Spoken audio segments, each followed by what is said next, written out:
ಲಡಾಖ್ಗೆ ರಾಜ್ಯದ ಸ್ಥಾನಮಾನವನ್ನ ಕೊಡಬೇಕು ಅಂತ ಹೋರಾಟ ನಡೀತಾ ಇದೆ. ಆ ಹೋರಾಟ ಹಿಂಸಾಚಾರಕ್ಕೆ ತಿರುಗಿದೆ. ಲೇಹ್ ನಗರದಲ್ಲಿ ಪೊಲೀಸರು ಆಕ್ರೋಶಿತ ಯುವಜನ ನಡುವೆ ಸಂಘರ್ಷಣೆ ಒಂದಷ್ಟು ನಡೆದಿದೆ.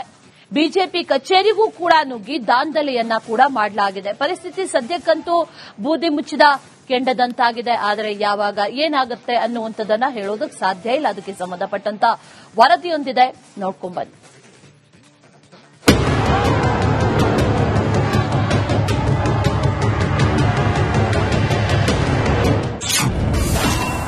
ಲಡಾಖ್ಗೆ ರಾಜ್ಯದ ಸ್ಥಾನಮಾನಕ್ಕಾಗಿ ಕಿಚ್ಚು. ಲೇಹ್ನಲ್ಲಿ ಹಿಂಸಾಚಾರ, ಬಿಜೆಪಿ ಕಚೇರಿಗೆ ಬೆಂಕಿ. 2019ರಲ್ಲಿ ಕಾಶ್ಮೀರಕ್ಕೆ ನೀಡಲಾಗಿದ್ದ ವಿಶೇಷ ಸ್ಥಾನಮಾನ ಅಂದ್ರೆ ಆರ್ಟಿಕಲ್ 370ಯನ್ನ ಕೇಂದ್ರ ಸರ್ಕಾರ ರದ್ದುಗೊಳಿಸಿದ ಬಳಿಕ ಕೇಂದ್ರಾಡಳಿತ ಪ್ರದೇಶವಾಗಿದ್ದ ಲಡಾಖ್ ಇಂದು ಅಕ್ಷರಶಃ ಬೆಂಕಿಯುಂಡೆಯಂತಾಗಿತ್ತು. ಲಡಾಖ್ ಪ್ರದೇಶಕ್ಕೆ ರಾಜ್ಯದ ಸ್ಥಾನಮಾನ ನೀಡಬೇಕೆಂದು ಆಗ್ರಹಿಸಿ ನಡೆಯುತ್ತಿದ್ದ ಪ್ರತಿಭಟನೆ ಹಿಂಸಾಚಾರಕ್ಕೆ ತಿರುಗಿದ್ದು, ರಕ್ಷಣಾ ಪಡೆಗಳು ಮತ್ತು ಪ್ರತಿಭಟನಾಕಾರರ ನಡುವೆ ಸಂಘರ್ಷ ನಡೆದಿದೆ. ಇಂದು ಮುಂಜಾನೆ ಲೇಹ್ ನಗರದಲ್ಲಿ ರಾಜ್ಯದ ಸ್ಥಾನಮಾನ ಮತ್ತು ಸಾಂವಿಧಾನಿಕ ರಕ್ಷಣೆಗೆ ಒತ್ತಾಯಿಸಿ ನೂರಾರು ಪ್ರತಿಭಟನಾಕಾರರು ಬೀದಿಗಿಳಿದಿದ್ರು. ಹೋರಾಟಗಾರರು ಹಲವು ದಿನಗಳಿಂದ ಉಪವಾಸ ಸತ್ಯಾಗ್ರಹ ನಡೆಸುತ್ತಿದ್ದು, ಇಂದು ಸಂಪೂರ್ಣ ಲಡಾಖ್ ಬಂದ್ಗೆ ಕರೆ ನೀಡಿದ್ರು. ಕಳೆದ 2 ವಾರಗಳಿಂದ ಸಾಮಾಜಿಕ ಕಾರ್ಯಕರ್ತ ಸೋನಮ್ ವಾಂಗ್ಚುಕ್ ಲಡಾಖ್ಗೆ ರಾಜ್ಯದ ಸ್ಥಾನಮಾನ ನೀಡುವಂತೆ ಮತ್ತು ಸಂವಿಧಾನ 6ನೇ ಪರಿಚ್ಛೇದದ ಅಡಿಯಲ್ಲಿ ಈ ಪ್ರದೇಶವನ್ನು ಸೇರಿಸಬೇಕೆಂದು ಒತ್ತಾಯಿಸಿ ಉಪವಾಸ ಸತ್ಯಾಗ್ರಹ ನಡೆಸುತ್ತಿದ್ದು, ಇಂದು ಈ ಶಾಂತಿಯುತ ಪ್ರತಿಭಟನೆ ಹಿಂಸಾಚಾರಕ್ಕೆ ತಿರುಗಿತ್ತು. ಲೇಹ್ನಲ್ಲಿರುವ ಬಿಜೆಪಿ ಕಚೇರಿಯ ಮೇಲೆ ಆಕ್ರೋಶಿತ ಪ್ರತಿಭಟನಾಕಾರರು ದಾಳಿ ನಡೆಸಿದ್ದಾರೆ. ಪೊಲೀಸರ ಮೇಲೆ ಕಲ್ಲು ತೂರಿದ್ದು ಅವರ ವಾಹನವನ್ನು ಸುಟ್ಟು ಹಾಕಿದ್ದಾರೆ. ಇದಕ್ಕೆ ಪ್ರತಿಯಾಗಿ ಪೊಲೀಸರು ಅಶ್ರುವಾಯು, ಶೆಲ್ ದಾಳಿ ಮತ್ತು ಲಾಠಿ ಚಾರ್ಜ್ ನಡೆಸಿದ್ದಾರೆ.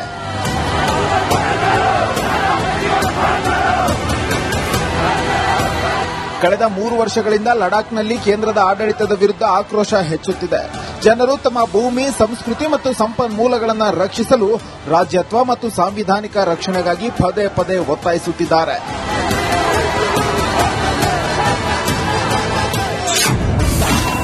ಲಡಾಖ್ನ ಭೂಮಿ, ಸಂಸ್ಕೃತಿ ಮತ್ತು ಸಂಪನ್ಮೂಲಗಳ ರಕ್ಷಣೆಗಾಗಿ ಲಡಾಖ್ ಅನ್ನ ಸಂವಿಧಾನದ 6ನೇ ಪರಿಚ್ಛೇದಕ್ಕೆ ಸೇರ್ಪಡೆ ಮಾಡಬೇಕು. ಲಡಾಖ್ಗೆ ರಾಜ್ಯತ್ವ ಸ್ಥಾನಮಾನ ನೀಡಬೇಕು. ಸ್ಥಳೀಯ ಉದ್ಯೋಗಕ್ಕಾಗಿ ಸಾರ್ವಜನಿಕ ಸೇವಾ ಆಯೋಗ ರಚಿಸಬೇಕು. ಲೇಹ್ ಮತ್ತು ಕಾರ್ಗಿಲ್ನ ತಲಾ 1 ಲೋಕಸಭೆ ಸ್ಥಾನ ನೀಡಬೇಕು ಎಂಬ ಒಟ್ಟು ಪ್ರಮುಖ 4 ಬೇಡಿಕೆಗಳನ್ನು ಮುಂದಿಟ್ಟುಕೊಂಡು 2019ರ ನಂತರದಿಂದ ಲಡಾಖ್ನಲ್ಲಿ ನಿರಂತರವಾಗಿ ಪ್ರತಿಭಟನೆಗಳು ನಡೆಯುತ್ತಿವೆ. बीजेपी के खिलाफ उभर रहे हैं. बीजेपी को कम से कम 6 शेड्यूल के बारे में सोचना चाहिए, क्योंकि ये बहुत दिनों की मांग है. जब ये वोट हो रहे हैं जम्मू कश्मीर में, तो लद्दाख को अलग रखने से लद्दाख में ये तो आक्रोश बढ़ेगी. और ಇತ್ತೀಚಿನ ದಿನದಲ್ಲಿ ಲಡಾಖ್ನಲ್ಲಿ ಇಂತಹ ಘರ್ಷಣೆ ನಡೆದಿರುವುದು ಇದೇ ಮೊದಲು. ಶೀಘ್ರದಲ್ಲೇ ಕೇಂದ್ರ ಸರ್ಕಾರದೊಂದಿಗೆ ಮಾತುಕತೆ ನಡೆಸುವ ಸಾಧ್ಯತೆ ಇದೆ. ಅದಕ್ಕೂ ಮುನ್ನ ಹಿಂಸಾಚಾರ ಭುಗಿಲೆದ್ದಿದೆ. ಲಡಾಖ್ನ ಜನರ ಬೇಡಿಕೆಗಳ ಕುರಿತು ಮಾತುಕತೆಗಳು ಪುನರಾರಂಭಿಸಲು ಕೇಂದ್ರವು ಅಕ್ಟೋಬರ್ 6ರಂದು ಲಡಾಖ್ ಪ್ರತಿನಿಧಿಗಳೊಂದಿಗೆ ಸಭೆ ಕರೆದಿದೆ. News desk, Republic Kannada. ಲಡಾಖ್ಗೆ ರಾಜ್ಯದ ಸ್ಥಾನಮಾನವನ್ನ ಕೊಡಬೇಕು ಅಂತ ಹೋರಾಟ ನಡೀತಾ ಇದೆ. ಆ ಹೋರಾಟ ಹಿಂಸಾಚಾರಕ್ಕೆ ತಿರುಗಿದೆ. ಲೇಹ್ ನಗರದಲ್ಲಿ ಪೊಲೀಸರು ಆಕ್ರೋಶಿತ ಯುವಜನ ನಡುವೆ ಸಂಘರ್ಷಣೆ ಒಂದಷ್ಟು ನಡೆದಿದೆ. ಬಿಜೆಪಿ ಕಚೇರಿಗೂ ಕೂಡ ನುಗ್ಗಿ ದಾಂಧಲೆಯನ್ನ ಕೂಡ ಮಾಡಲಾಗಿದೆ. ಪರಿಸ್ಥಿತಿ ಸದ್ಯಕ್ಕಂತೂ ಬೂದಿ ಮುಚ್ಚಿದ ಕೆಂಡದಂತಾಗಿದೆ. ಆದರೆ ಯಾವಾಗ ಏನಾಗುತ್ತೆ ಅನ್ನುವಂಥದ್ದನ್ನ ಹೇಳೋದಕ್ಕೆ ಸಾಧ್ಯ ಇಲ್ಲ. ಅದಕ್ಕೆ ಸಂಬಂಧಪಟ್ಟಂತ ವರದಿಯೊಂದಿದೆ, ನೋಡ್ಕೊಂಡ್ಬನ್ನಿ.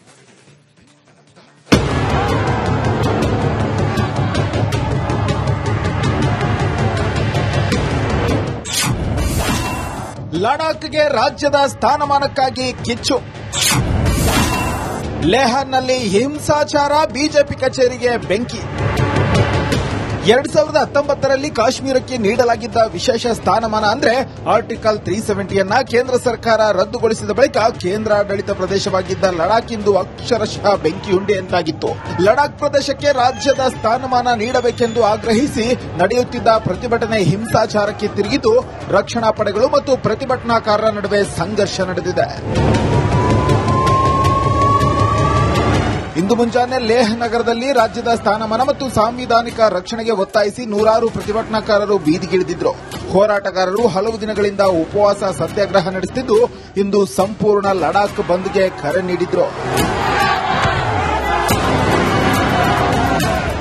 ಕಳೆದ 2 ವಾರಗಳಿಂದ ಸಾಮಾಜಿಕ ಕಾರ್ಯಕರ್ತ ಸೋನಮ್ ವಾಂಗ್ಚುಕ್ ಲಡಾಖ್ಗೆ ರಾಜ್ಯದ ಸ್ಥಾನಮಾನ ನೀಡುವಂತೆ ಮತ್ತು ಸಂವಿಧಾನ 6ನೇ ಪರಿಚ್ಛೇದದ ಅಡಿಯಲ್ಲಿ ಈ ಪ್ರದೇಶವನ್ನು ಸೇರಿಸಬೇಕೆಂದು ಒತ್ತಾಯಿಸಿ ಉಪವಾಸ ಸತ್ಯಾಗ್ರಹ ನಡೆಸುತ್ತಿದ್ದು, ಇಂದು ಈ ಶಾಂತಿಯುತ ಪ್ರತಿಭಟನೆ ಹಿಂಸಾಚಾರಕ್ಕೆ ತಿರುಗಿತ್ತು. ಲೇಹ್ನಲ್ಲಿರುವ ಬಿಜೆಪಿ ಕಚೇರಿಯ ಮೇಲೆ ಆಕ್ರೋಶಿತ ಪ್ರತಿಭಟನಾಕಾರರು ದಾಳಿ ನಡೆಸಿದ್ದಾರೆ. ಪೊಲೀಸರ ಮೇಲೆ ಕಲ್ಲು ತೂರಿದ್ದು ಅವರ ವಾಹನವನ್ನು ಸುಟ್ಟು ಹಾಕಿದ್ದಾರೆ. ಇದಕ್ಕೆ ಪ್ರತಿಯಾಗಿ ಪೊಲೀಸರು ಅಶ್ರುವಾಯು, ಶೆಲ್ ದಾಳಿ ಮತ್ತು ಲಾಠಿ ಚಾರ್ಜ್ ನಡೆಸಿದ್ದಾರೆ.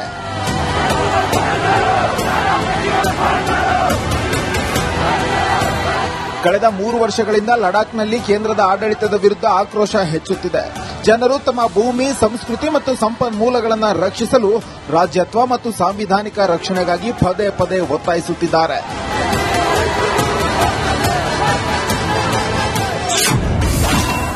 ಲಡಾಖ್ನ ಭೂಮಿ, ಸಂಸ್ಕೃತಿ ಮತ್ತು ಸಂಪನ್ಮೂಲಗಳ ರಕ್ಷಣೆಗಾಗಿ ಲಡಾಖ್ ಅನ್ನು ಸಂವಿಧಾನದ 6ನೇ ಪರಿಚ್ಛೇದಕ್ಕೆ ಸೇರ್ಪಡೆ ಮಾಡಬೇಕು. ಲಡಾಖ್ಗೆ ರಾಜ್ಯತ್ವ ಸ್ಥಾನಮಾನ ನೀಡಬೇಕು. ಸ್ಥಳೀಯ ಉದ್ಯೋಗಕ್ಕಾಗಿ ಸಾರ್ವಜನಿಕ ಸೇವಾ ಆಯೋಗ ರಚಿಸಬೇಕು. ಲೇಹ್ ಮತ್ತು ಕಾರ್ಗಿಲ್ನ ತಲಾ 1 ಲೋಕಸಭೆ ಸ್ಥಾನ ನೀಡಬೇಕು ಎಂಬ ಒಟ್ಟು ಪ್ರಮುಖ 4 ಬೇಡಿಕೆಗಳನ್ನು ಮುಂದಿಟ್ಟುಕೊಂಡು 2019ರ ನಂತರದಿಂದ ಲಡಾಖ್ನಲ್ಲಿ ನಿರಂತರವಾಗಿ ಪ್ರತಿಭಟನೆಗಳು ನಡೆಯುತ್ತಿವೆ. बीजेपी के खिलाफ उभर रहे हैं. बीजेपी को कम से कम 6 शेड्यूल के बारे में सोचना चाहिए, क्योंकि ये बहुत दिनों की मांग है. जब ये वोट हो रहे हैं जम्मू कश्मीर में, तो लद्दाख को अलग रखने से लद्दाख में ये तो आक्रोश बढ़ेगी. और ಇತ್ತೀಚಿನ ದಿನದಲ್ಲಿ ಲಡಾಖ್ನಲ್ಲಿ ಇಂತಹ ಘರ್ಷಣೆ ನಡೆದಿರುವುದು ಇದೇ ಮೊದಲು. ಶೀಘ್ರದಲ್ಲೇ ಕೇಂದ್ರ ಸರ್ಕಾರದೊಂದಿಗೆ ಮಾತುಕತೆ ನಡೆಸುವ ಸಾಧ್ಯತೆ ಇದೆ. ಅದಕ್ಕೂ ಮುನ್ನ ಹಿಂಸಾಚಾರ ಭುಗಿಲೆದ್ದಿದೆ. ಲಡಾಖ್ನ ಜನರ ಬೇಡಿಕೆಗಳ ಕುರಿತು ಮಾತುಕತೆಗಳು ಪುನರಾರಂಭಿಸಲು ಕೇಂದ್ರವು ಅಕ್ಟೋಬರ್ 6ರಂದು ಲಡಾಖ್ ಪ್ರತಿನಿಧಿಗಳೊಂದಿಗೆ ಸಭೆ ಕರೆದಿದೆ. News desk, Republic Kannada. ಲಡಾಖ್ಗೆ ರಾಜ್ಯದ ಸ್ಥಾನಮಾನವನ್ನ ಕೊಡಬೇಕು ಅಂತ ಹೋರಾಟ ನಡೀತಾ ಇದೆ. ಆ ಹೋರಾಟ ಹಿಂಸಾಚಾರಕ್ಕೆ ತಿರುಗಿದೆ. ಲೇಹ್ ನಗರದಲ್ಲಿ ಪೊಲೀಸರು ಆಕ್ರೋಶಿತ ಯುವಜನ ನಡುವೆ ಸಂಘರ್ಷಣೆ ಒಂದಷ್ಟು ನಡೆದಿದೆ. ಬಿಜೆಪಿ ಕಚೇರಿಗೂ ಕೂಡ ನುಗ್ಗಿ ದಾಂಧಲೆಯನ್ನ ಕೂಡ ಮಾಡಲಾಗಿದೆ. ಪರಿಸ್ಥಿತಿ ಸದ್ಯಕ್ಕಂತೂ ಬೂದಿ ಮುಚ್ಚಿದ ಕೆಂಡದಂತಾಗಿದೆ. ಆದರೆ ಯಾವಾಗ ಏನಾಗುತ್ತೆ ಅನ್ನುವಂಥದ್ದನ್ನ ಹೇಳೋದಕ್ಕೆ ಸಾಧ್ಯ ಇಲ್ಲ. ಅದಕ್ಕೆ ಸಂಬಂಧಪಟ್ಟಂತ ವರದಿಯೊಂದಿದೆ, ನೋಡ್ಕೊಂಡ್ಬನ್ನಿ.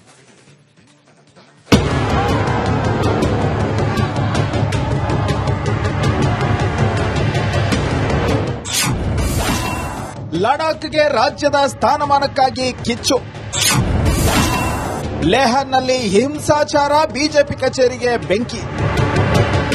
2019ರಲ್ಲಿ ಕಾಶ್ಮೀರಕ್ಕೆ ನೀಡಲಾಗಿದ್ದ ವಿಶೇಷ ಸ್ಥಾನಮಾನ ಅಂದ್ರೆ ಆರ್ಟಿಕಲ್ 370ಯನ್ನ ಕೇಂದ್ರ ಸರ್ಕಾರ ರದ್ದುಗೊಳಿಸಿದ ಬಳಿಕ ಕೇಂದ್ರಾಡಳಿತ ಪ್ರದೇಶವಾಗಿದ್ದ ಲಡಾಖ್ ಇಂದು ಅಕ್ಷರಶಃ ಬೆಂಕಿಯುಂಡೆಯಂತಾಗಿತ್ತು. ಲಡಾಖ್ ಪ್ರದೇಶಕ್ಕೆ ರಾಜ್ಯದ ಸ್ಥಾನಮಾನ ನೀಡಬೇಕೆಂದು ಆಗ್ರಹಿಸಿ ನಡೆಯುತ್ತಿದ್ದ